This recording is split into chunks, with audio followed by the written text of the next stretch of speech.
Seguimos então com o nosso estudo do livro O Céu e o Inferno, a Justiça Divina segundo o Espiritismo, tradução da primeira edição francesa de Allan Kardec, a original.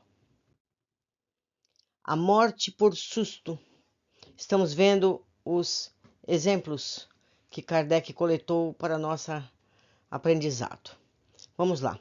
Após a primeira evocação do Sr. Sanson, feita na Sociedade de Paris, um espírito transmitiu com o título acima a comunicação a seguir. A morte deste que agora vos ocupais foi a de um homem justo, ou seja, acompanhada de calma e de esperança. Assim como o dia sucede naturalmente à aurora, a vida espiritual sucedeu para ele à vida terrestre sem abalos ou rupturas, sendo seu último suspiro exalado num hino de reconhecimento e de amor. Quão poucos os que assim atravessam essa difícil passagem. Quão poucos, após as euforias e desenganos da vida, percebem o ritmo harmonioso das esferas.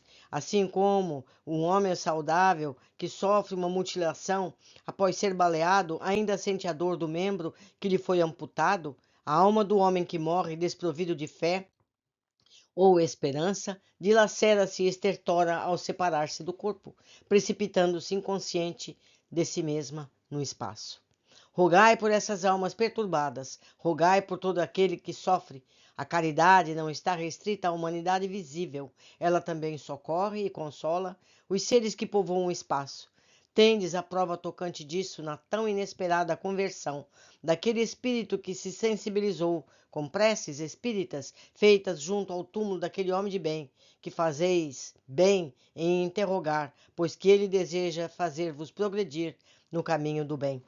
Temos aqui a nota 164, é a nota de Allan Kardec, que diz: a alusão do espírito Bernard, que se manifestou espontaneamente no dia do funeral do Sr. Sanson.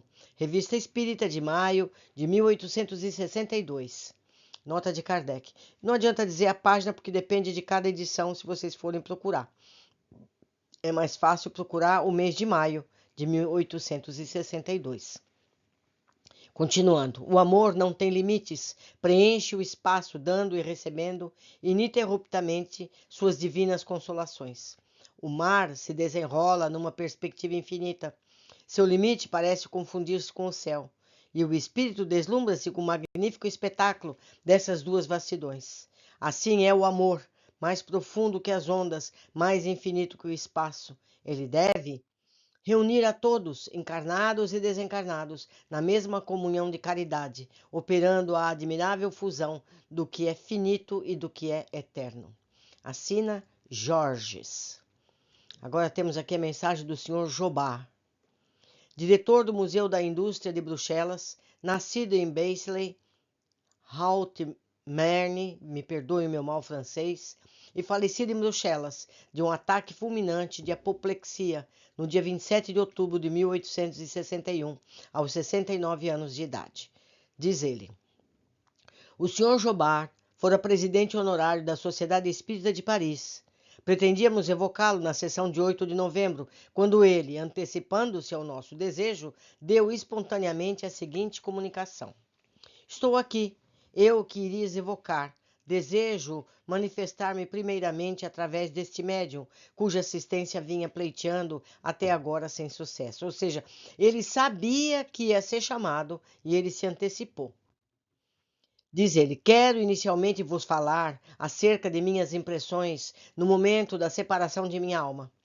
Senti um abalo inaudito, lembrei-me subitamente do meu nascimento, de minha juventude, da minha idade madura. Minha vida inteira reproduziu-se nitidamente em minha lembrança. Senti apenas um imenso desejo de encontrar-me nas regiões reveladas por nossa amada crença. Acerenou-se em seguida toda essa agitação. Eu estava livre, meu corpo jazia inerte. Ah, meus queridos amigos, quanta alegria ao livrar-me do peso do corpo. Que contentamento poder abranger o espaço. Não imagineis, contudo, que me tenha transformado subitamente em eleito do Senhor. Não, estou entre os espíritos que, tendo aprendido um pouco, devem ainda muito aprender. Não tardou para que me lembrasse de vós, meus irmãos de exílio, e asseguro-vos toda a minha simpatia, envolvendo-vos nos meus melhores votos. Quereis saber quais espíritos receberam-me? Quais foram minhas impressões? Meus amigos foram todos aqueles que nós evocamos, todos, os irmãos que partilharam dos nossos trabalhos. Vi o esplendor, mas não posso descrevê-lo. Dediquei-me a discernir o que era verdadeiro nas comunicações, pronto a rejeitar toda afirmação errônea, pronto, enfim, para ser o arauto da verdade no outro mundo, tal como fui no vosso. Jobar. Primeiro, enquanto encarnado, recomendou-nos o Senhor que o evocássemos quando houvesse deixado a terra. Nós o fazemos não somente para atender a seu desejo, mas principalmente para renovar-lhe o testemunho de nossa bem grande e sincera simpatia, e também no interesse de nossa instrução, uma vez que o Senhor, melhor que ninguém, está em condições de nos proporcionar os esclarecimentos exatos sobre o mundo em que se encontra. Ficaremos dessa forma felizes de concordar em anuir em responder às nossas perguntas. No momento, o que mais importa é a vossa instrução. Quanto à vossa simpatia, eu a vejo, não percebo sua expressão apenas através dos ouvidos, o que constitui um grande progresso. 2. Para fixarmos os conceitos que divagamos, perguntamos inicialmente em que lugar o Senhor aqui se encontra e como o veríamos se pudéssemos vê-lo. Estou próximo ao médium. Haveríeis de me ver sob a aparência de Jobar, que se sentava à vossa mesa, uma vez que a vossa visão, enquanto mortais, ainda restrita, somente permite ver os espíritos sob a sua apresentação mortal. 3. Teria o Senhor a possibilidade de tornar-se visível para nós, e caso não o puder, a que isso se opõe? Responde, a aptidão de vós é de todo pessoal. Um médium vidente poderia ver-me, os outros não. 4. Esse lugar é o mesmo que o Senhor ocupava quando vivo, quando assistiu às nossas sessões, ao que lhe reservamos? Portanto, aqueles que ali ouviram podem imaginá-lo, vendo-o como agora. Se não está ali com o seu corpo material, está com o seu corpo fluídico, que tem a mesma forma. Se não o vemos com os olhos do corpo, vemo-lo com o pensamento. Se o Senhor não pode comunicar-se pela palavra, pode fazê-lo pela escrita, com a ajuda de um intérprete. Nossas relações com o Senhor não estão, portanto, de modo algum, interrompidas por sua morte, e podemos conversar tão fácil e completamente como outrora? É assim mesmo que acontece? Responde sim, e já o sabeis há muito tempo. Ocuparei este lugar muitas vezes, mesmo sem o vosso conhecimento, porque meu espírito habitará entre vós. Chamamos a atenção para esta última frase. Meu espírito habitará entre vós. Nas presentes circunstâncias, não se trata apenas de uma figura de linguagem, mas de uma realidade. Pelo conhecimento que o Espiritismo nos proporciona acerca da natureza dos espíritos, sabemos que um espírito pode estar entre nós, não apenas pelo pensamento, mas pessoalmente por meio do seu corpo etéreo, que o torna uma individualidade distinta. Dessa forma, um espírito pode habitar entre nós, depois de morto, tão bem como quando vivia, ainda em seu corpo. Ainda melhor, aliás, porquanto pode vir e ir como lhe aprouver. Temos assim uma multidão de acompanhantes invisíveis, indiferentes uns e outros que se nos ligam pela afeição. A estes últimos, sobretudo, é que se aplica a frase eles habitam entre nós, que podemos assim traduzir, eles nos assistem, inspirem e protegem. Quinto, não faz muito tempo que o senhor se sentava nesse mesmo lugar. As condições em que agora se encontra parecem-lhe estranhas? Que efeito lhes traz tal mudança? Responde, essas condições não me parecem estranhas, porque meu espírito desencarnado desfruta de uma lucidez que não permite incerteza alguma acerca das questões sobre que pondere. 6. Lembra-se de haver estado nessa mesma situação antes da sua última existência? Teria alguma coisa mudado? Diz ele, recordo-me de minhas existências anteriores, percebo que melhorei. Vejo e compreendo aquilo que vejo em minhas precedentes encarnações, como o espírito perturbado somente tentava para as faltas terrestres. Faço eu agora uma observação. Só podem lembrar de suas vidas anteriores espíritos já evoluídos, espíritos já mais purificados. Então, a gente há de conceber que o Jobar é um espírito dessa natureza. Nós, simplesmente, não lembramos. não podemos ainda lembrar. Podemos perceber isso em vários livros escritos mais recentemente, em que o espírito, para se lembrar, precisa de um tratamento específico para esse fim, e mesmo assim lembra apenas do que é conveniente para a sua educação na época que o fato se ocorre. Continuando. Item 7. Lembra-se de sua última encarnação, a que precedeu a existência do Sr. Jobá? Em minha última existência, fui um operário mecânico, atormentado pela miséria, pelo desejo de aperfeiçoar-me em meu ofício. Realizei como Jobá os sonhos do pobre operário. Louvo a Deus, cuja bondade infinita fez germinar a semente da planta, por ele depositada em minha mente. Questão 8. O senhor já se comunicou em outro lugar? Resposta: comuniquei-me um pouco apenas. Em vários lugares, um espírito tomou meu nome. Algumas vezes eu estava perto dele sem poder comunicar-me diretamente. Minha morte é tão recente que sou ainda vulnerável a certas influências terrestres. É preciso que haja uma perfeita afinidade para que eu possa exprimir meu pensamento. Em breve poderei agir indistintamente, mas não posso fazê-lo agora ainda. Repito. Quando um homem um pouco conhecido morre, ele é chamado de todos os lados, e muitos espíritos apressam-se em assumir-lhe a individualidade. Olha o que ele está explicando aqui. Foi o que aconteceu comigo em várias circunstâncias. Asseguro-vos que logo após a libertação, poucos espíritos podem comunicar-se mesmo por um médium de sua preferência. 9. Pode ver os espíritos que aqui conosco estão? Resposta. Vejo sobretudo Lázaro e Erasto. Depois, mais afastado, o Espírito da Verdade, planando no espaço. A seguir, uma multidão de espíritos amigos que vos cercam, pressurosos e cordiais. Sede felizes, amigos, porque boas influências vos resguardam das calamidades e do erro. Questão 10. Quando vivo, o senhor partilhava a opinião que foi emitida sobre a formação da Terra pela incrustação de 4 planetas que teriam sido agregados em conjunto? Tem ainda essa convicção? Resposta: é um erro. As novas descobertas geológicas provam as convulsões da Terra e sua gradual formação. A Terra, como outros planetas, teve sua vida própria e Deus não necessitou dessa grande desordem ou de tal agregação de planetas. A água e o fogo são os únicos elementos orgânicos da Terra. 11. Pensava o senhor também que os homens podiam entrar em catalepsia durante o tempo ilimitado e que o gênero humano foi trazido dessa maneira para a Terra? Questão. Ilusão da minha imaginação, que sempre excedia o alvo. A catalepsia pode ser longa, mas não indeterminada. Tradições, lendas exageradas pela imaginação oriental. Meus amigos, já sofri muito reexaminando as ilusões com as quais alimentei meu espírito. Não vos iludeis a esse respeito. Aprendi muito e hoje posso dizer que minha inteligência, pronta para assimilar vastos e diversos estudos, havia guardado, de minha última encarnação, o gosto pelo maravilhoso, pelo misterioso, aurido da imaginação popular.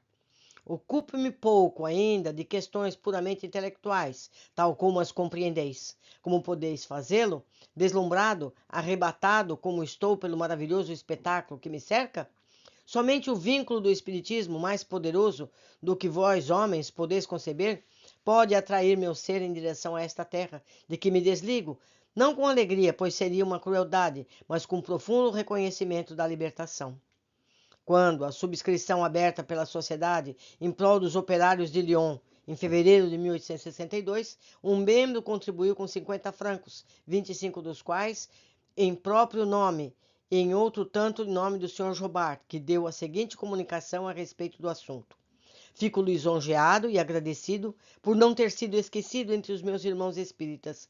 Agradeço ao coração generoso que vos fez a oferta que vos teria feito, eu, caso estivesse ainda habitando o vosso mundo. Neste em que agora estou, não há necessidade de dinheiro. Foi necessário, portanto, recorrer à bolsa da amizade para dar prova concreta de que me comovi com o infortúnio dos meus irmãos de Lyon. Corajosos trabalhadores, que ardentemente cultivais a vinha do Senhor, quando deveis crer que a caridade não é uma palavra em vão, porque pequenos e grandes vos mostraram simpatia e fraternidade.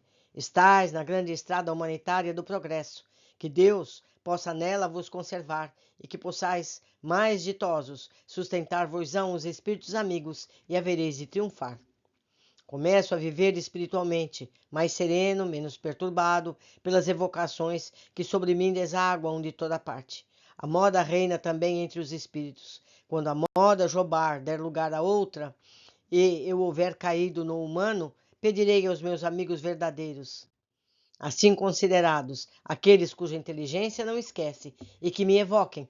Aprofundaremos então as questões tratadas de forma superficial, e vosso Jobar, completamente transfigurado, poder-vos-á ser útil como deseja de todo o coração. Assina Jobar. Após os primeiros tempos dedicados a tranquilizar seus amigos, o Sr. Jobar colocou-se entre os espíritos que trabalham ativamente pela renovação social, aguardando o seu próximo retorno entre os encarnados, quando nela participará mais diretamente.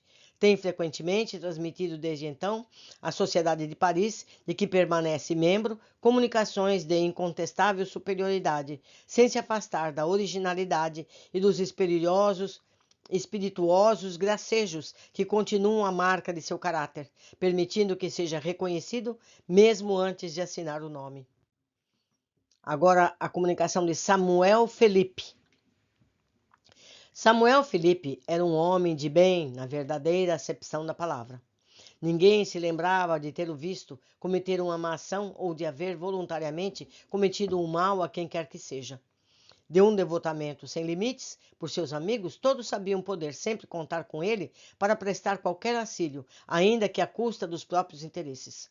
Trabalhos, fadigas, sacrifícios, nenhum esforço media no intuito de ser útil, algo que fazia naturalmente, sem afetação, admirando-se de que ele pudesse atribuir-lhe o mérito por isso. Jamais ressentiu-se daqueles que haviam feito mal, pondo-se-lhe à disposição com tanto desvelo como se tivesse feito bem. Quando tinha de lidar com ingratos, dizia: não é a mim, mas é a eles que deve lastimar. Conquanto muito inteligente e dotado de um talento natural, sua vida, de todos laboriosa, havia sido obscura e carregada de rudes provações.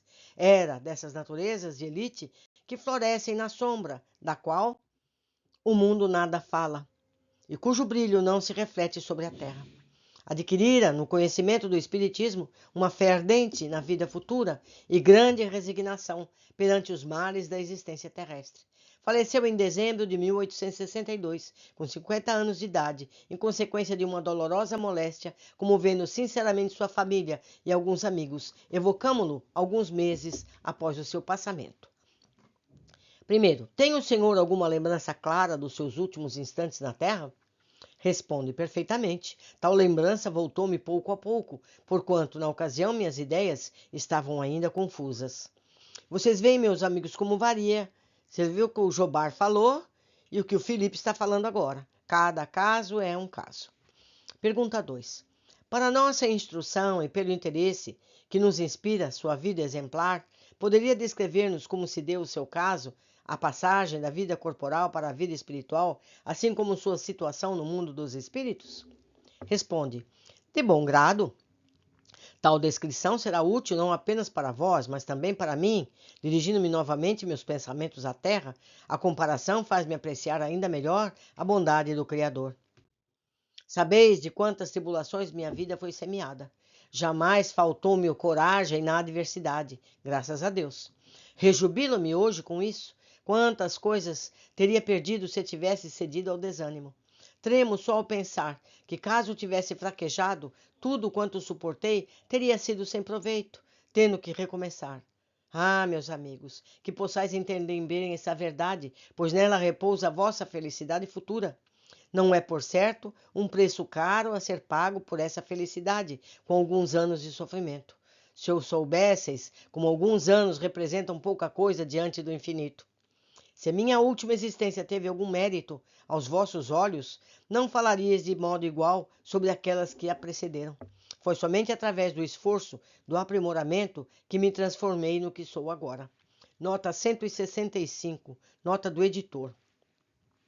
A evolução do espírito ocorre pelo autoaprimoramento ou autonomia intelectual moral, que é o esforço voluntário pelo desenvolvimento das faculdades, qualidades e capacidade da alma. As vicissitudes e vivências das encarnações são oportunidades para essas conquistas que proporcionam a felicidade ao espírito que progride. Continuamos. Para apagar os últimos traços de minhas faltas anteriores, era preciso ainda sofrer as últimas provas que aceitei voluntariamente, aurindo na firmeza de minhas resoluções a força para suportá-las sem me queixar. Hoje bendigo essas provações, pois por meio delas rompi com o passado, que aos meus olhos hoje não passa de uma recordação, podendo agora contemplar com legítima satisfação o caminho que percorri. Ó vós que me fizestes sofrer sobre a terra, que fostes duros e maldosos comigo, que me humilhastes, enchestes de amargura, vós cuja má fé muitas vezes submeteu-me às mais difíceis provações, não somente vos perdoo, mas vos agradeço. Ao querer fazer-me o mal, não suspeitastes que me fazeis tanto bem. Mas é verdade, de fato, que a vós eu devo, em grande parte, a felicidade de que desfruto, porque me fornecestes a oportunidade de perdoar e de pagar o mal com o bem. Colocou-vos Deus em meu caminho para testar a minha paciência, exercitando-me na prática de mais difícil das caridades, que é amar aos inimigos.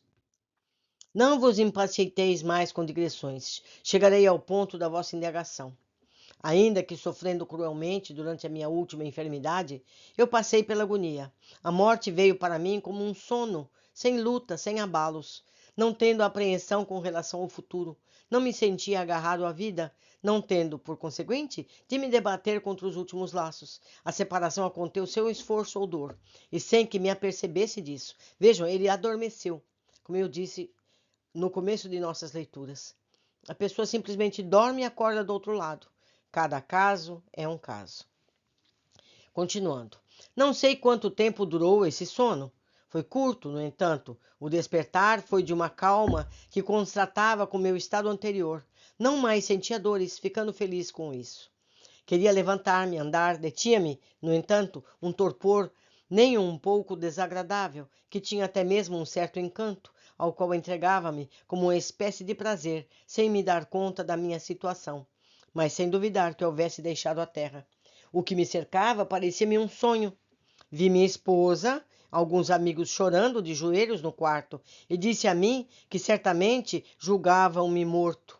Quis esclarecê-los, mas não pude articular palavra alguma, pelo que concluí que sonhava. Fortalecendo essa ideia, havia o fato de que me via cercado por várias pessoas amadas, falecidas há muito, e outras que à primeira vista não reconheci e que pareciam velar por mim, aguardando que despertasse. Tal estado foi entremeado de instantes de lucidez e de sonolência, durante os quais eu alternadamente recobrava e perdia a consciência do meu eu. Pouco a pouco, minhas ideias adquiriram mais clareza. A luz, que eu apenas entrevi, através de um nevoeiro, fez-se mais brilhante. Comecei então a recordar-me. Compreendi que não pertencia mais ao mundo terreno. Que não houvesse conhecido o Espiritismo, a ilusão, sem dúvida, teria se prolongado por muito mais tempo. Meus despojos mortais não haviam sido ainda enterrados. Observava meu corpo com piedade, alegre por ter finalmente dele me libertado. Sentia-me tão feliz por estar livre, respirava com tranquilidade, como alguém que escapa de uma atmosfera nauseante, e indizível sensação de alegria penetrava em todo o meu ser. A presença daqueles que eu amava enchia-me de alegria. Não estava de modo algum surpreso ao vê-los, parecia-me muito natural, mas era como revê-los após uma longa viagem. De início, um fato me espantou, que é o de nos compreendermos sem articular palavra alguma.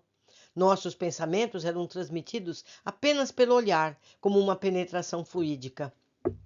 No entanto, eu ainda não me despira completamente das ideias terrestres. A lembrança do que havia sofrido retornava de tempos em tempos à memória, como para fazer melhor apreciar minha nova situação.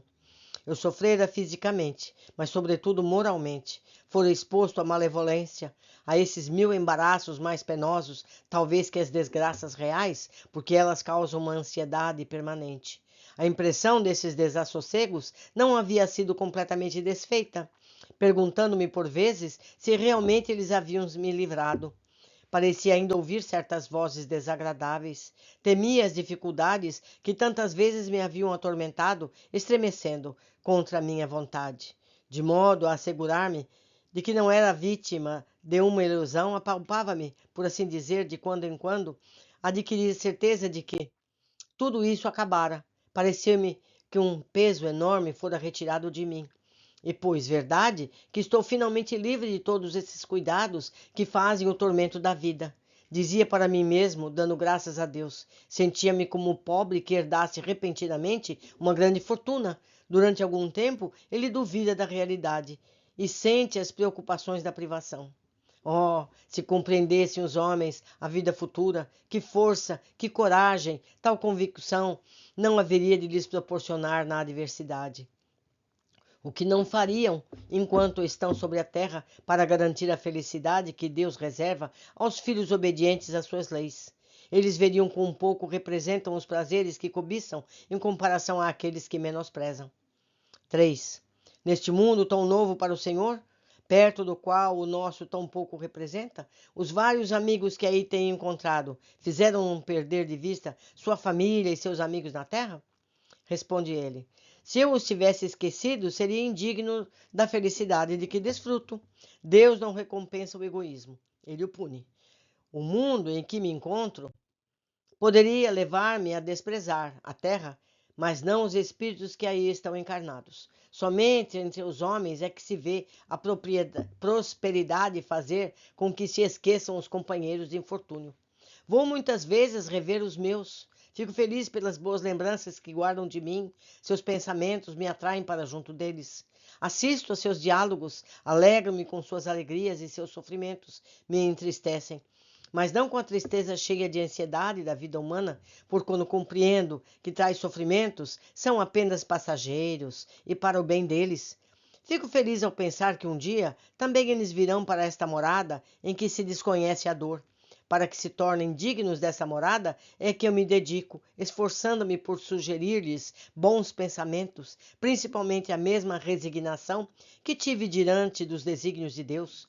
Minha maior aflição é quando os vejo retardar esse momento pela falta de coragem, pelas suas queixas, pela dúvida sobre o futuro ou por qualquer ato repreensivo. Trato, então, de afastá-los do mau caminho. Se sou bem-sucedido, é uma grande alegria para mim, e com isso rejubilamo-nos todos aqui. Se não logro êxito, exclamo com pesar, mais um atraso para eles. Consola-me, no entanto, saber que nada está perdido para sempre. Meus amigos, que ótimos exemplos estamos tendo nessas oportunidades. Espero que também estejam gostando de tudo isso. Encontro todos na nossa próxima leitura. Abraços!